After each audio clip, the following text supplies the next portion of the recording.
For dinner, I'm having squash and red pepper, like pilaf, kind of like a risotto, somewhere in between, with some steamed kale.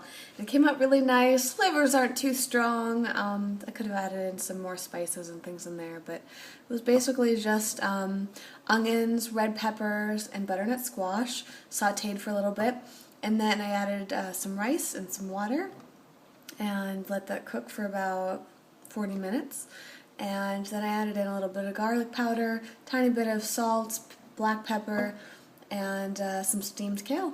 And it's, I mean, even if it's a subtle flavor, it's still really satisfying.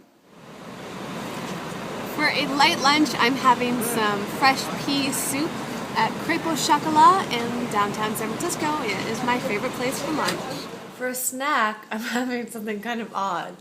It's Annie's non-dairy spread, which is made from cashews, sesames, pimentos. It also has some oil, some yeast, lemon juice. It's pretty good. I wish it was organic, but I was just kind of intrigued to try it, and having it peas dipped in it. But at least it's like a soy-free, gluten-free dip. A little different from hummus and bean-free. I guess that was the whole reason I decided to try it. And yeah, it's pretty good. It's got a kind of an odd consistency, but I like the different flavors. I'm trying to.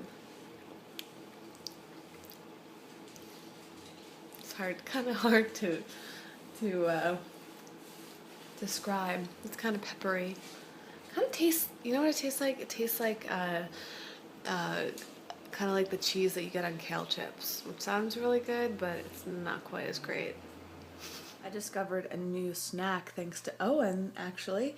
He picked out some hummus by this company called Sweet Earth. It's your California hummus, and it's got salsa in it with organic garbanzo beans, and we're dipping broccoli into it, and it's really, really good.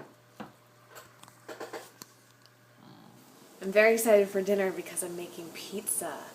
I'm using this gluten-free crust, which is just made from brown rice and potatoes. It's from a company called Nature's Highlights.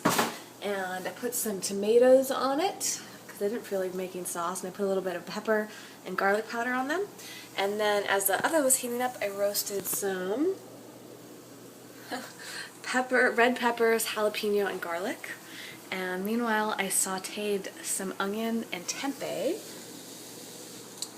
and then cut up some olives, and of course day of cheese.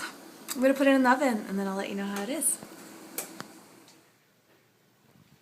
It turned out really well. We already had one of the little pies we made. The crust, it's definitely not like a traditional pizza crust. It's like very chewy. So it doesn't taste exactly like a pizza, but the toppings do. I mean, Daya cheese and everything.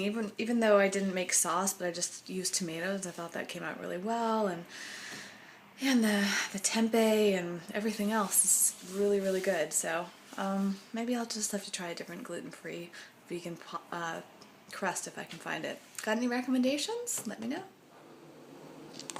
It's a gluten-free pasta dish with where I took sauteed onions and water and added in some asparagus and then tomatoes and then some zucchini and some broccoli, and added in a little bit of pepper, garlic pepper, cayenne pepper, garlic powder, and fresh garlic as well. And then I fried up some tempeh using just the cast iron skillet and a little bit of water, and then I melted some mozzarella Daya cheese on top of it, and then I mixed that up together with the rest of the vegetables, and then put it all on top of some gluten-free pasta.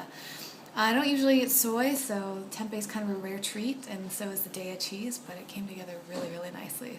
Oh, and I had some sun-dried tomatoes in there too, so it's a nice diverse dish with lots of colors and flavors and textures.